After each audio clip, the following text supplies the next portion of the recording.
because this discussion that we're having has lots of aspects, and I think diversity is one of the most important things that we recognise in 2022 that we need to keep in mind, because the power that diversity brings to solving a problem just amplifies your ability to solve it. Diversity here that we're talking about is, we're having a diverse think about diversity. You can't always see diversity. You can't always hear it. You don't know what a person can bring unless you open the door and really consider what is around. And we're not talking about any specific diversity, but you have to include things like gender balance. What bold action do we need to take to make sure that diversity is in the forefront when solving problems? Romilly Majid is joining us actually virtually from Tasmania, our wonderful southern friends. Hello, Romilly. I'm going to give you the floor. Thank you very much. And I gather that you're having nicer weather in Sydney than we are in Tasmania at the moment. Yes, and it's not my fault. Sorry. I'm so sorry it's so wet. So I'm from Sydney and left yesterday with sunshine and arrived with fog and rain. Anyway, moving on. I want to begin by acknowledging the traditional custodians of the land and the waterways on which we meet today. So for me, I'm speaking here at Sandy Bay in Tasmania, and this is the Palawa people who have occupied this beautiful land for over 40,000 years. I'm very pleased to be here this morning as a fellow of ATSE and the Chief Executive of Engineers Australia, and speaking about an issue that is very close to my heart, diversity in STEM. My remarks today will highlight why this is an important issue for the engineering sector and outline some of the practical ways we, as the peak body of engineers, are working to address it. Importantly, shifting the dial on diversity in STEM requires a holistic approach and an approach that needs to be coordinated. We heard a lot of talk in recent times around the skills crisis in Australia, and it was a central theme in Tuesday's federal budget. We've also heard a lot in the last week about the infrastructure agenda. And to remind you, my former role was CEO of Infrastructure Australia. Total investment in transport infrastructure in this week's federal budget is $55 billion over the forward estimates for new and existing projects. This investment is welcome and is important for our economic recovery. But we need to be frank in acknowledging that we have a very large infrastructure pipeline at a time when we need so many more skilled workers. I acknowledge the government's recent decision to raise Australia's permanent migration cap by 35,000 to increase funding to allow the processing of those migrants to be performed in a more coordinated and seamless way. We need to do this, and we also must make better use of our existing skilled migrant workforce to address the immediate constraints on the sector. But longer term, we need more young people to join the profession as demand for engineers will grow. And I just want to pick up a point that Sarah made before around the seeds and plants need nurturing and growth. And that's with our kids and teachers.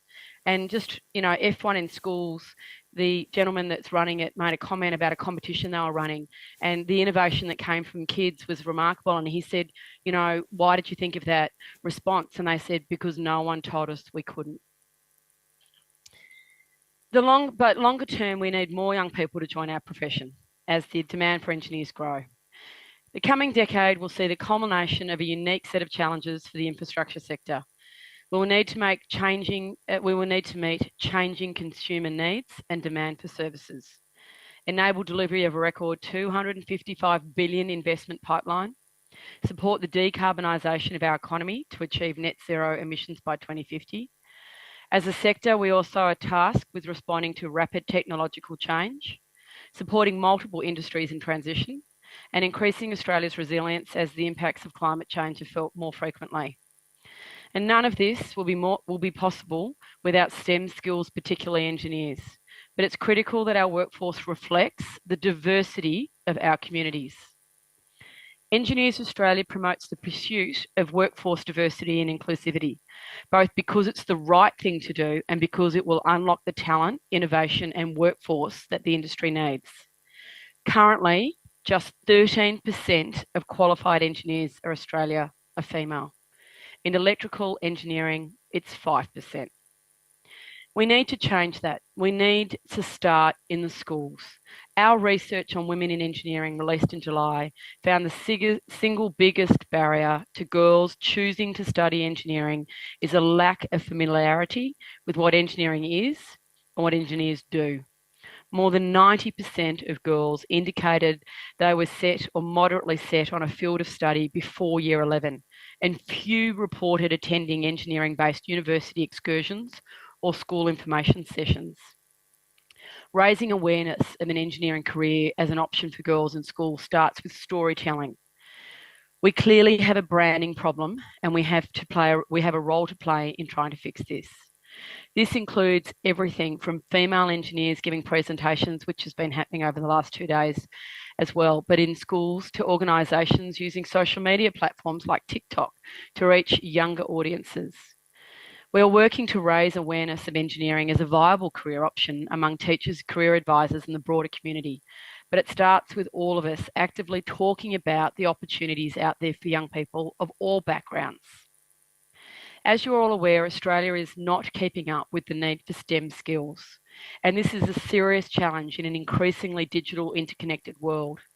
Governments have been working with the industry to turn this around for several years. However, the Department of Education reports that the number of school students studying STEM in year 11 and 12 has flatlined at around 10% or less. Interestingly, the 2022 STEM Equity Monitor, which is produced by the Australian Government, shows that in years 9 and 10, the choice of STEM electives already becomes skewed by gender. Girls were significantly more likely to choose biology and chemistry. Boys were significantly more likely to choose physics, design and technology, information and digital technology, industrial technology and engineering. These differences have remained consistent over several years, so there is much to do to break these biases. However, our research has shown that one of the most common sources of exposure to engineering for both women and men is having an engineer in the family. For everyone joining us this morning, you and your colleagues are our strongest allies in the campaign to encourage young people, particularly girls, to pursue careers in STEM. One of the real privileges of my role in Engineers Australia has been to travel around the country and meet the absolute best and brightest that our sector has to offer. And I have met remarkable young women and remarkable skilled migrant engineers. So the diversity and inclusion is out there. We just need to amplify it. Thank you so much for the opportunity to address today. And like you all, I'm really looking forward to the discussion with my fellow panellists, particularly my friend Tom Snow. Thank you, Romilly. We are all incredibly excited, and I can't agree more. We need so many more engineers. I would also like to introduce you to our next panellist, Stella Solar. Please make her very welcome. Just back from the US, I believe. You can go wherever you feel most comfortable. Yes, correct. Just back from the US as of 8 months ago. So I am enjoying just how good the coffee is, all of the coffee. And maybe drinking too many coffees, just enjoying the pleasure of it. So what I thought I would share with you today, firstly, is my own journey in technology. It was actually a happy accident. I was going to be a film composer. I also studied commerce and arts.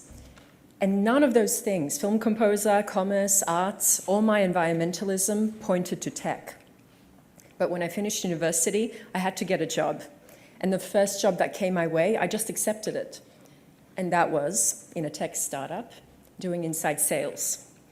And so from there on, I just collected a whole lot of courses, learnt on the job, worked with clients, with partners. And that's how I got into my tech career. What I learned along the way is that I'm not an anomaly. Many other people who are also in tech have gotten there in a non-linear way from many different careers, from many different skill sets. And that is very much what built their differentiation in the tech industry. Even in my own team now at the National AI Center, we have a poet who converted into a natural language processing researcher. We also have an urban designer who is now working in metaverse community development. We also have an accountant who's now become an AI business consultant and advisor. So there is a richness of the skill sets that we already have in community, which are needed in technology today and in AI today. And not only have I learned that the diversity of the skills that each individual can bring are needed, but also the diversity of the roles is much bigger than what we make it sound like. There is no tech role. There is no even AI role. Within it, there are hundreds of roles, if not thousands. And so there is a diversity within the roles and how we define them that we really want to hone in on so that we open up that opportunity for more people. One example, an AI ethicist. I'm not sure how many of the young students who we talk to when we talk about AI careers would even think that there is someone thinking about doing the right thing with AI systems. So how do we ensure that we're sharing the broad opportunity of the roles that are available today? There is something really special about our time, this moment in time. There has never been another time through history where more of us have had more access to technologies to make more impact. And I understand that obviously we have a much longer way to go to create that access for more, but never have we had the population of this size with access to technology of this ability to scale impact. And that impact can be used for good. And we saw that during the pandemic, for instance, where globally there was an acceleration of chatbot implementations to share information with large communities. Imagine in a day being able to reach millions, billions of people with the information they need. That would be very difficult without AI technology today. At the same time, when we design AI systems and build AI models, they're built on data. And the data we have to date is historical data, and hence it comes from history. And our history is not equitable. It has had injustices. So our data sets that we're building the future upon have inbuilt biases. And there is a real risk that we propagate those biases into the future. And so diversity in the design of technology and how we create the systems and how we decide to use them. Diversity is our chance to create a future based on visions of doing better, rather than replicating the biases of the past. And I have a very specific example to share with you. 8 years ago, when I moved to the US, I obviously needed to meet new people, make some friends, build a network. So I went to a meetup that had a panel of developers who were designing digital assistants. At this time, all the digital assistants had female voices. And I asked the panel that I told them I was worried that the fact that all the digital assistants had female voices would be propagating this bias of the female secretary or the female assistant, whereas we're working so hard to actually move away from that stereotype. I asked them what they thought about this and if it was considered, and there was no response. And it was a panel of all males, and I actually wonder if anyone even asked a question before then. If it was a diverse group of developers, would we have had the first iteration of digital assistants have all female voices? Probably not. So moving into what we're doing at CSIRO and also at the National AI Center, at Data 61 in CSIRO, in 2020, we had 21% of our team identify as women. That was not good enough. And so over the last 18 months, we had deliberate effort to recruit for greater diversity through the Growth Campaign, through the Impossible Without You campaign that featured some of our top talent across CSIRO and Data 61, particularly showcasing the diversity. And the great news is this deliberate effort did create positive results. Over the last 18 months, 55% of the new hires at Data 61 are women. And already we've moved that dial from 21% back in 2020 to now 29% of our team identifying as women today. And at the National AI Centre, our mission is to accelerate positive adoption of AI. AI that is responsible, that is inclusive. It sounds great, but no one really knows how to do this or what it actually means.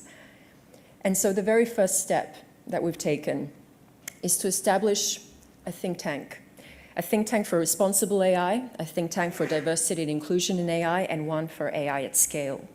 And these think tanks are bringing together industry, academia, government, and the community to bring together those perspectives so that we can inch our way forward from the principles and theory of responsible and inclusive AI into what it actually means in practice. And so we're very thrilled that the first deliverable that the Diversity and Inclusion think tank is going to publish is what it actually means. What is the definition of diversity and inclusion in AI systems? From this definition, we will continue building more guidance to make it real today. Thank you. Thanks, Stella. Please come join us. Talking about people taking action against historical inequalities, Tom Snow, Chair of Snow Medical and Equality Australia. Please make him welcome. Actually, stuff it.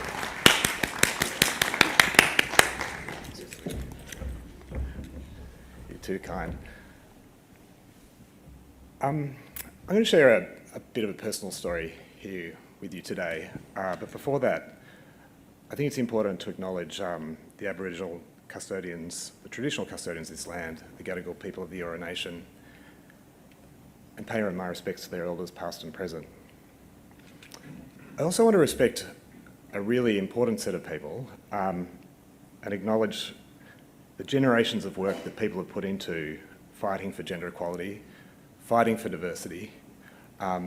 Many of those people are in this room, and I'm very new to this space, particularly in gender equality. And I think it's really important to respect the great work that's happened to date. Let me tell you a little about what Snow Medical does before I talk about our story. We're a family, we're the Snow family, we run Canberra Airport, and we love supporting people. We love supporting great minds. And so Snow Medical, what we are about, it's not about building buildings or traditional things that philanthropy would normally do, but it's about supporting amazing people and truly amazing leaders. And so our headline program that we're so proud of is the Snow Fellowship.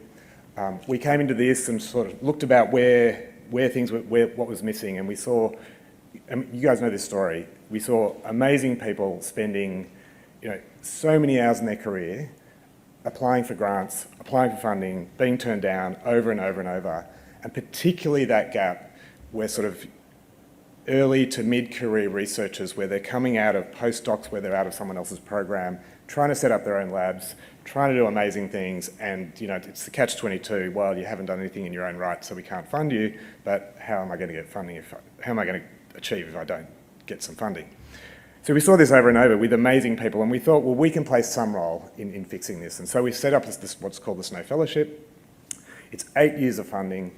It's a huge amount. It's $1 million a year for the lead researcher and their teams, and really for their teams, to grow an environment. And what we wanted to do, there were three really big goals we wanted to do there. One is just get people out of that environment of wasting time applying for grants and just all that amazing thought power just wasted just doing administration. Two, getting people to take risks. Taking a bold vision and not wanting to get research. We don't want research in 2 years or this sort of incrementalism that we all get caught up in. We want people to take a bold vision and take a bold risk.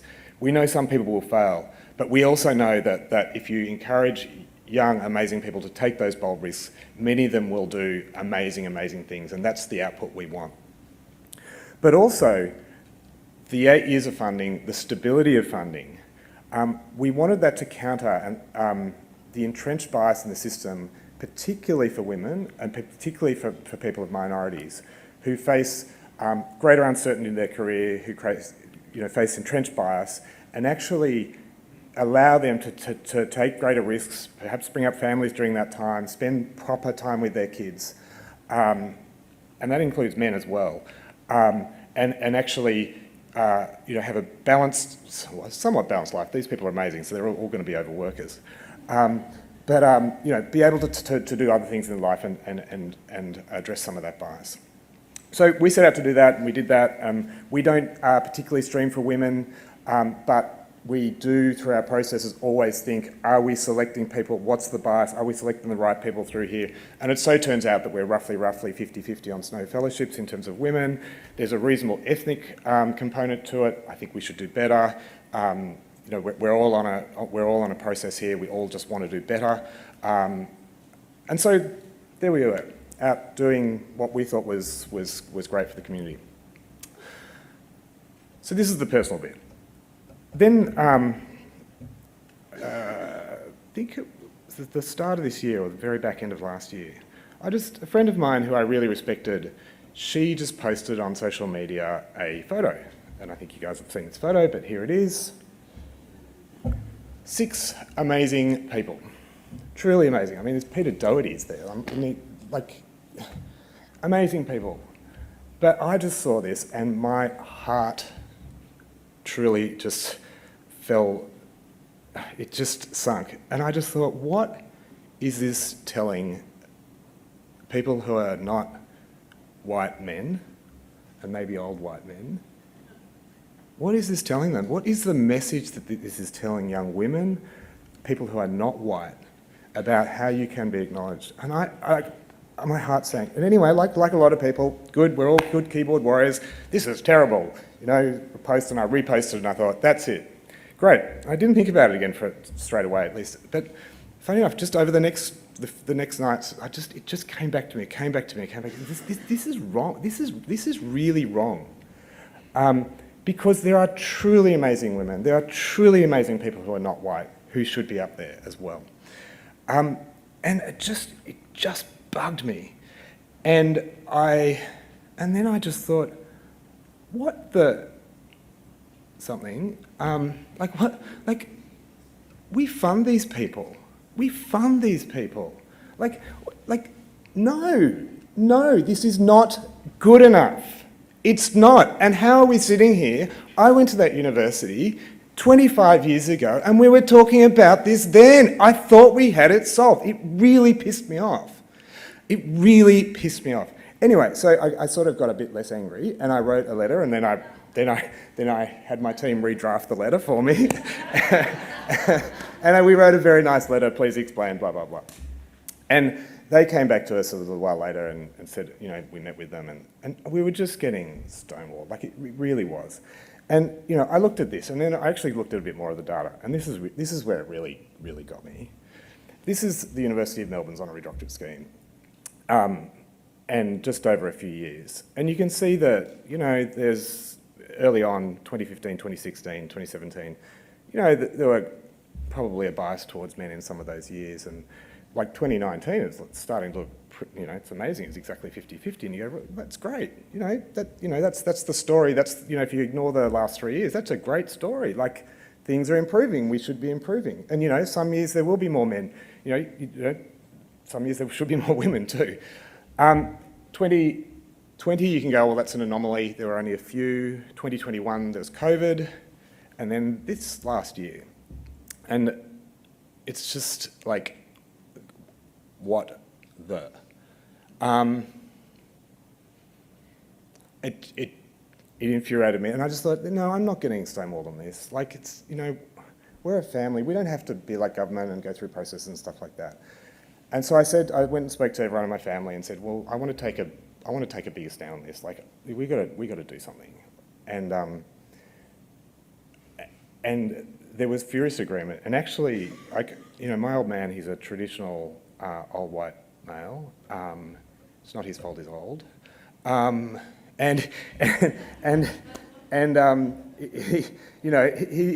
a Liberal voter. He'd probably vote for Donald Trump sometimes. And actually he said, you know what, go for it. And you know why? He's like, stuff the established, this is stuffy establishmentism. This is the old Melbourne Club stuff. And he said, you go out and you go hard. Anyway, so we went out and we put out our press statement. And I have to say, I was a bit overwhelmed by the response. And it really just showed that it tapped in, that people could see that this was just wrong. And that there was a deep cultural issue here, that along the way that they hadn't asked the question, what's going on? And University of Melbourne had every excuse in the world why. They're actually, to acknowledge, there were 2 women who didn't make the ceremony, and they did make that out public. There were also 3 additional men who didn't make the ceremony, which they didn't say. But, it's 3 years and you haven't appointed a woman. Like, for goodness sake, like, what's going on? It went everywhere. I just couldn't believe the response. It went internationally. There was a paper in Nature about it. Like, it was beyond my expectations. But the thing that really struck me was not just so much the media response, but actually the response within other institutions. And suddenly I realised, I'm like, it's been quite powerful, like really powerful. And so I actually got Vice Chancellors ringing me saying, oh, well, between us, Tom, we have actually had a little look at what we're doing. But the most powerful thing was at the DVC level, so the Deputy Vice Chancellor level, like at research, people saying to me, I've been talking about this for years, that this is going to happen, and now I can basically say, I told you so. This is what happens. This is the effect of not thinking through this properly and not being decent, reasonable people. So, that was all very well and good. And I thought, oh great, that's good. They're done. And then I thought, no, we need to do more.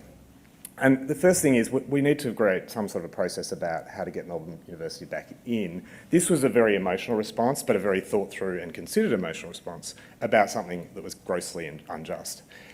But how do we continue to affect change, and how do we get the University of Melbourne back in? And maybe maybe University of Melbourne isn't as bad as some of their peers. So now we are going through a process where we are thinking through, well, how do we systematically look at this? And so we're consulting with the universities, and this is where, this is where the problem is. You guys, I think everyone's seen this graph or a similar graph. It's broadly pretty good. It's a male-female representation there through most of the early stage of their careers. Then they hit that early to mid-career level, so level C. So we're talking about people in their 30s, early 40s, and it changes. Now, part of that is families. It's not all families though, because if you take out people who have kids, this bias is still there.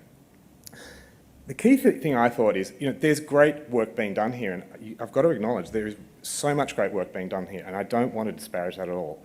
But we come from a different perspective, because we can be a bit unreasonable. We're not government, we're not cross things. We can say, and also, I'm the consumer.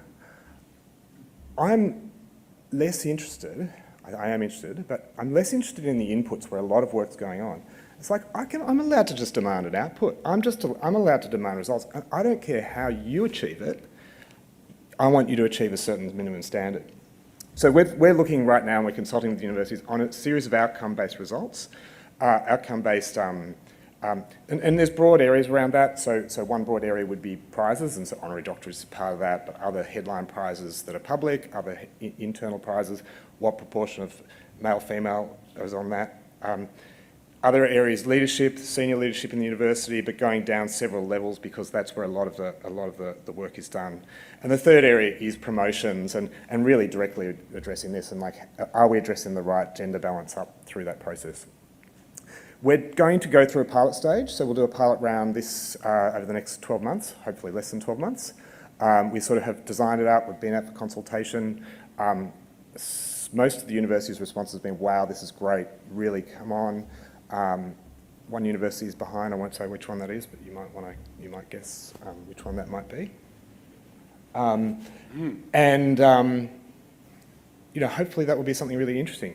What we then want to do, and I'm now talking to other philanthropy that's giving to universities and saying, well, do you want to be part of this? Is this something that you might be part of? And hopefully I can then say, well, we're trying to get some other people on board in this sort of scheme. So this is a work in progress. I think, hopefully it's really exciting. Hopefully it really complements the great work that other people are doing. And hopefully we really, to some really exciting outcomes. The other area is it's only gender at this stage. I totally acknowledge that diversity has different dimensions, and I am the chair of Equality Australia, which does a lot of work in the LGBTIQ plus space. But obviously ethnicity, obviously disability, the many, many dimensions. So hopefully this is the first, a second step that's really excited, and it's a good contribution that we can work alongside many others. So thank you for your time. Thank you, Tom. I do just want to note, we are very aware that any panel necessarily will not hit every kind of diversity you want to hit. And we hope that, well acknowledged, please don't take a photo and yell at us on the internet. Yes. Can I please introduce to you our last panellist, Leonie. Comes to us from Australia Post and has some very interesting challenges with diversity of your own. I do. So, we're talking about the rhetoric to reality. The reality is, in my industry, which is tech needs a makeover, right? So we talked a little bit today about the issues that we have in terms of attracting the right talent, whether that be male, female, whether that be ethnic diversity, all kinds of things, accessibility, disability, just making it all very inclusive. In my industry in tech, the reason that we need to do that is because we're building tech for communities, we're building tech for humanity, we're building tech for people. If you don't have those diverse voices, and I think that was said right up front, how are you building tech to actually be able to serve all of those people? So that's my first proposition, basically, is tech really needs a makeover. So if we're going to embrace the next generation of STEM leaders, we also need to think and act very differently about how we embrace talent. So, and there was a lot of other points made in the previous panel as well. And Stella, I think you made the point beautifully about actually looking outside of what you know, looking outside of just having a set of certificates or a straight line into these industries. For me, for example, I am the ultimate unicorn when it comes to being on a panel. Female, tech, biracial. So my mother was born in Shanghai, raised in Hong Kong, and was actually one of Hong Kong Shanghai Bank's first computer punch card operators. She was a secretary. She worked in the bank for about 10 years. They realised that she had an aptitude for math, and when the big IBM computer came in, they taught her how to do punch cards. So that was great. I didn't find out until much later, unfortunately after my mother had already passed away. My father told me that they were separated for the first year of their marriage. He moved to Borneo to be a doctor in Sarawak.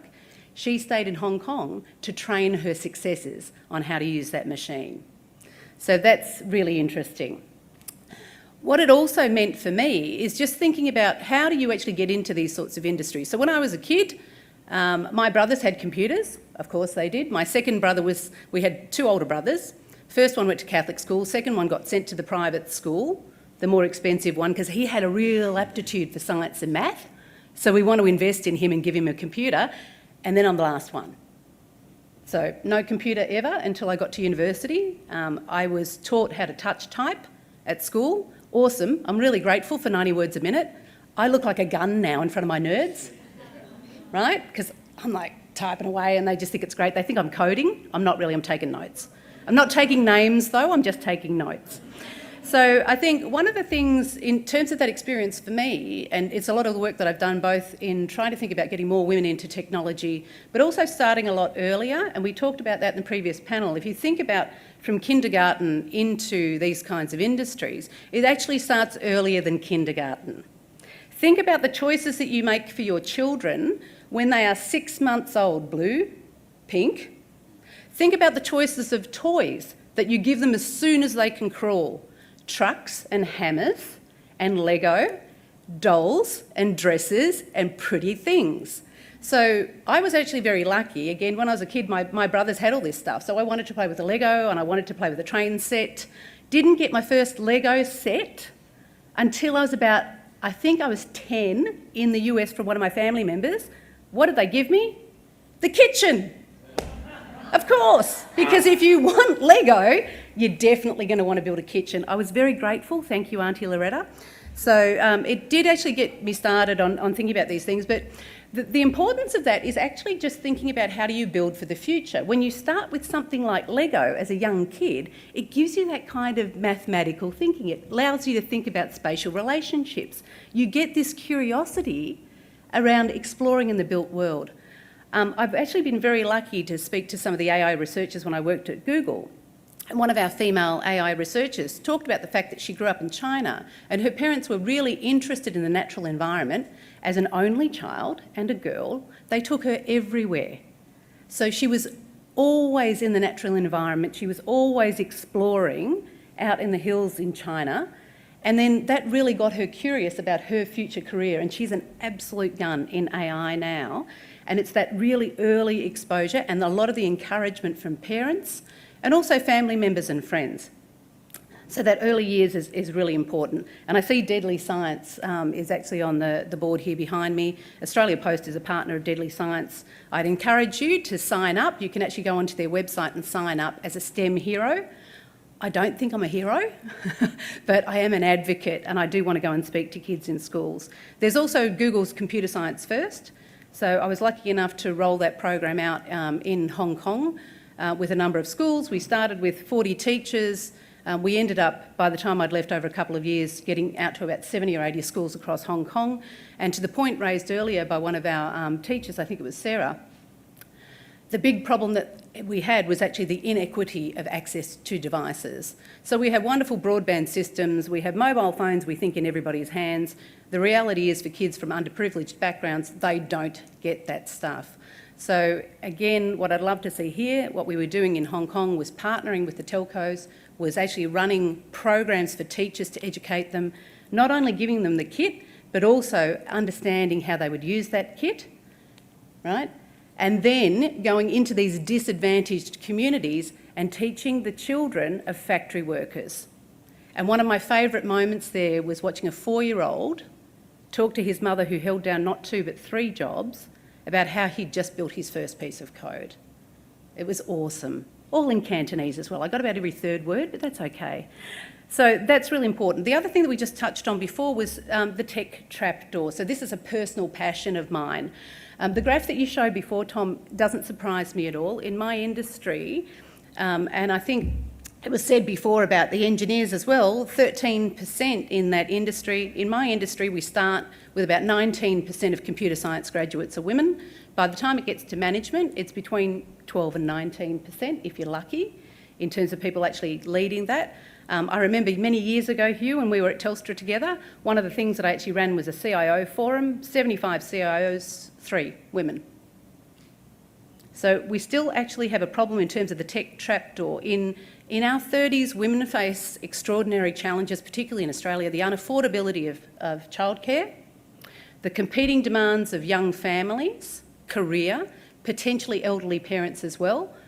Add mortgage, now we've got interest rate rises. What actually happens is it becomes completely unaffordable, and they also just decide that they don't want that. They've got so many other things that I've had so many conversations with women in my business who are in their 30s and 40s about the choices that they've made at the expense of their career to be with their families or to be able to do some of these things, and it's just not good enough. We actually need to think about more equitable relationships in terms of part-time work, and we also need to think about how we actually create tribes within our organisations that allow these women to feel like they're okay, right? That they can succeed and that they can see not role models and people on pedestals, because I can't stand that. You've got to get off your high horse, you've got to spend a little bit of time with the people and really understand the everyday challenges. And we need to set up peer networks within the organisations.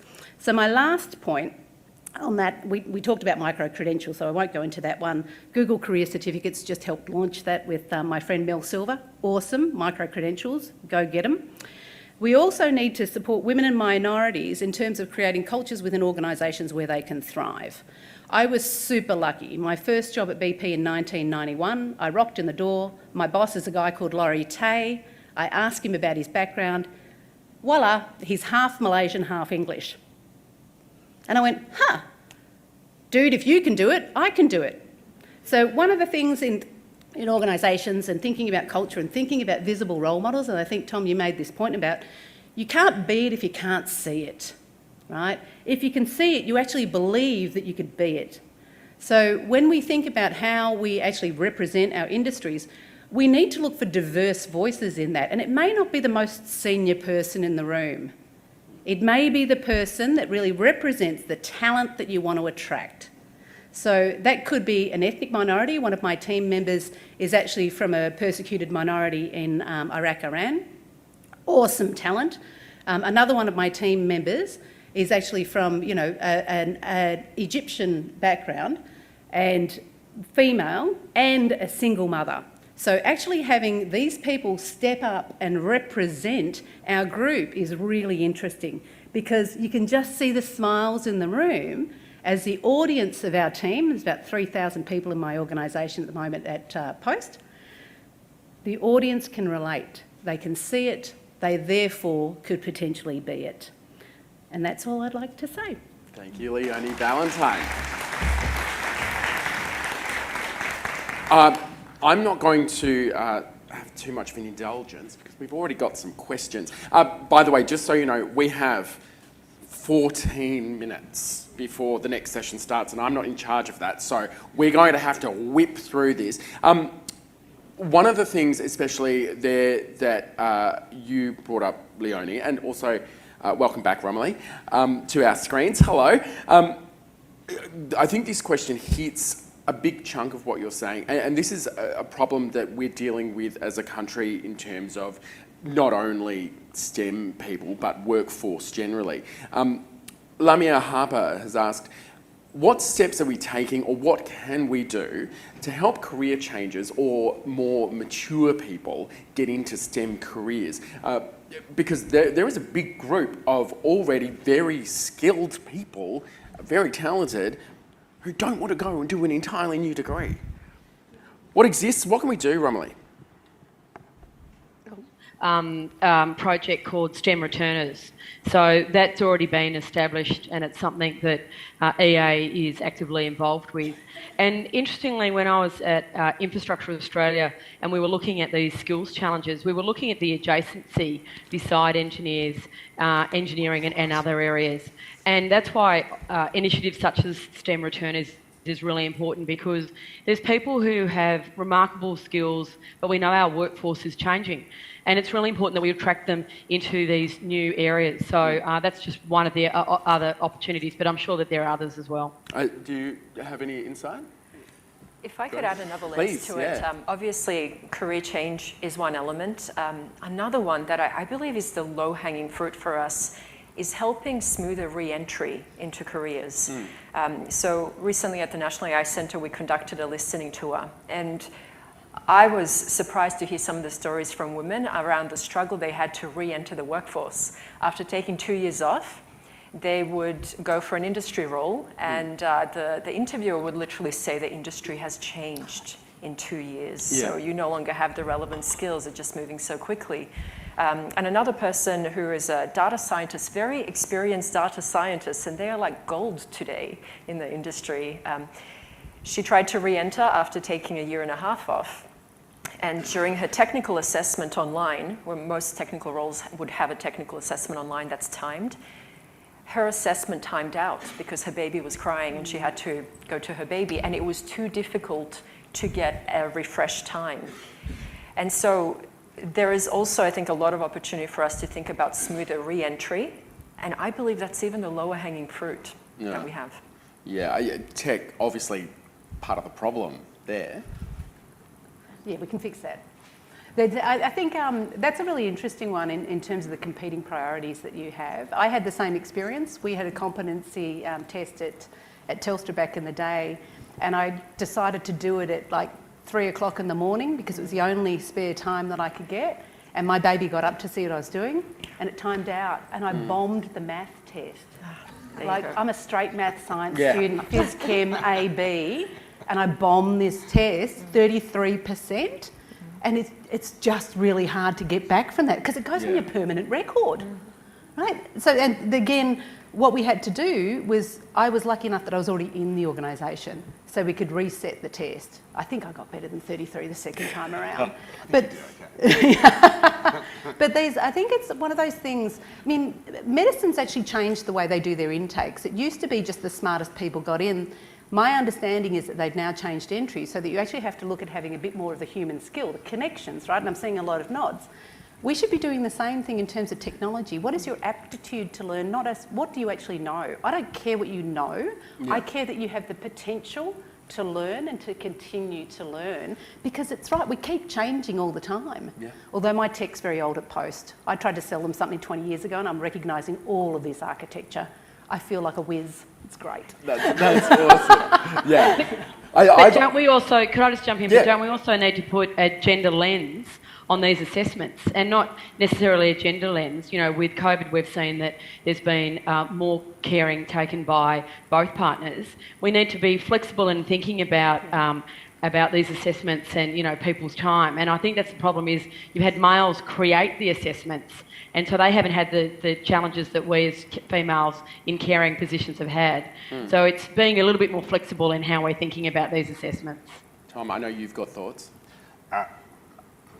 My observation, my background is not in STEM, so yeah. My observation is seeing people in STEM who do even just step off just for such a short time, and obviously that disproportionately affects women. It blows my mind the way that if you're not in journals all the time, getting back on that train again, it's extraordinary. And you don't see that in other careers, because in other careers, you know, and like let's say Romilly's career, she's gone from various career to career. I mean, I've seen 3 or 4 different careers that she's been involved in, and I'm young. I've done 3 or 4 different careers. You can step and step and step and step. It's just not the case, and so. I don't have an answer, but it's observation. It is unique in this environment. Do we have anyone in the room who'd like to ask or pose a question at all? Oh, we've got one up in the back. Hello.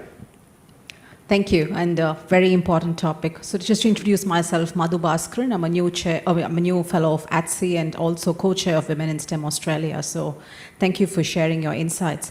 One of the questions I have, and it's, if you look at migrant women and you're looking at employment and unemployment statistics, the unemployment statistics for migrant STEM qualified women are higher than the unemployment statistics for women who are right here and who are STEM qualified.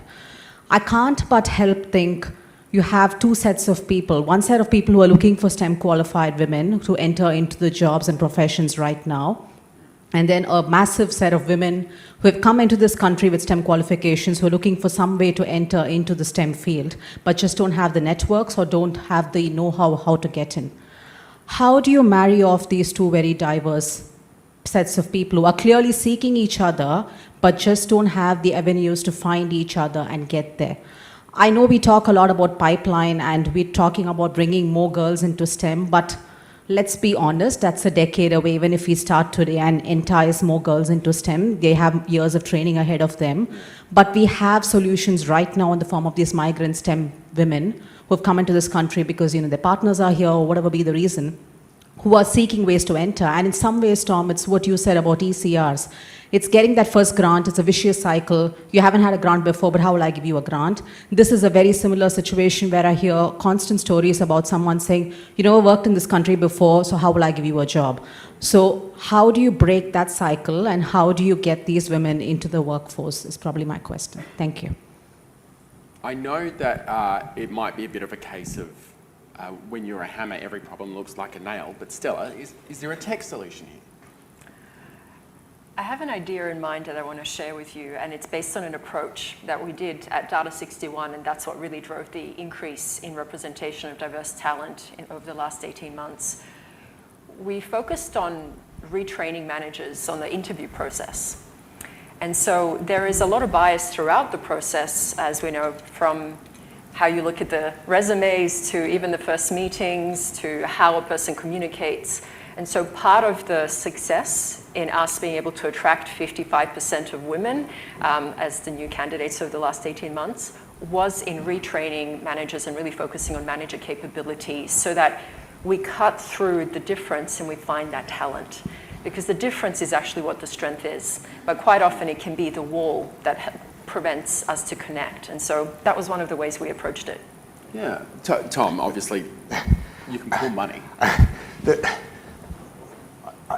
The biggest issue, I think, in this whole thing, and the biggest solution, is men and white men. And I'll point to something on the marriage equality campaign. So I chaired the marriage equality campaign, and if you had gay or lesbian people talk about marriage equality, everyone's ears and eyes were closed. Like, honestly, we've heard it before. Yeah. And with respect, you know, we've had women talk about STEM. Like, it's actually people in power who have to change. And, you know, so I know the men in this room, I know you're here for a reason, but it's actually getting people in positions of power and privilege and actually understanding what the systematic bias and the way we all do it, the unconscious bias, we all do it, I do it, and understanding that and training around that. And that goes for people entering the workforce, that goes for women going up through. And the only way to change it is with positions in power. And it is fantastic to see that changing. And it really, like, I've seen it change in the corporate environment so much after the last 5 years. Yeah. But we need more and more and more of it. And we need men to sign on to fixing this problem so it's the fairer system. Romilly, turn that nod into a thought. But we've only got 4 minutes left. I'll be really quick. This is an issue. So skilled migrant women are 3 times more likely to be disadvantaged than their female cohorts in Australia. So EA, and I knew that would happen when you go from an IA to an EA. Engineers Australia has been working closely on pathways and working and doing pilot programs with employers to help with internships, attracting skilled migrants in and letting them learn the local conditions, meeting people, increasing their networks. We've had some great successes in mentoring as well in WA, internships in Northern Territory. So we know that when you have our industry working hand in hand with employers and Engineers Australia and connecting the skilled migrants straight into these opportunities, we're then finding that once they've finished these opportunities, they're more likely to get a job either within that organisation or another organisation. So there are pathways, but they need to be amplified, and it's a real issue for female skilled migrant engineers. I think that's obviously something that you've dealt with as well at Australia Post. What's interesting at Post is that we do really well in our field workforces. So where we talk about the biggest, we're 70,000 people including contractors, and where we talk about we're losing your mic. It's okay. I know. Speak into Tom. Is it still working or not? Oh, thank you very much. So where we actually focus in those areas is very much on bringing all kinds of talent into the organisation. And we actually do have pathways from those frontline roles into what we would call the support office. And in fact, a few of our technology team members, not enough, but have come from those frontline roles, and we've actually trained them up based on their desires. Once they're in the organisation, we can do micro-credentialing, we can support their education, and we can help them through. But to your point, I think at scale what we need to do, this period of time in terms of skills shortage actually reminds me of the year 2000. So I was lucky enough, I joined tech in the late 90s. I had a happy accident like Stella and sort of fell into technology. In 2000, what we found is that we had such a dire skills shortage that we were attracting a lot of women mid-career. So we were retraining, and we can also look at this in terms of migrant women that already had these skills, but we were attracting a lot of women and mid-career women, nurses, teachers, people that just decided that they wanted to be in tech, and we were retraining them for a lot of the entry-level roles in terms of being testers, being project managers or project coordinators, etc. And then over time, actually getting them into the higher skills. One of the happiest days that I had back in sort of the early 2000s was putting a woman out on a project with Vizzy. Her name was Chris. She said to me, Chinese as well, she said, I've got to take the day off because I'm going to my kid's graduation. And I looked at her and I said, what, from kindergarten? She said, no, university. And I went, what? She'd worked as a nurse for over 24 years, took herself off to college at night, retrained as a .NET developer. We hired her as a graduate back in the day and then put her out on projects, and she was one of my best team members. And I hold my team to account, right? So to the hiring principals, If I'm seeing that there are too many women and too many people from minorities being pushed out of our process too early, I ask questions and I hold them to account. And I'm being held to account on our time. It's all we've got time for. Although I am going to indulge myself for a little bit, for half a second, because you mentioned the Deadly Science team. Love Corey Tutt and everything he's doing. Actually, they are here in the activation space. Go say hi. Legend, absolute legend of a man. Thank you all so much for joining us. And you know, diversity is obviously super important. And it's not just us here. You know, ATSE's made sure that right throughout this entire event, there is a lot of diversity, and you can find it, and we really value all of those voices. Thank you all so much for joining us today. Please help me make them feel very thankful.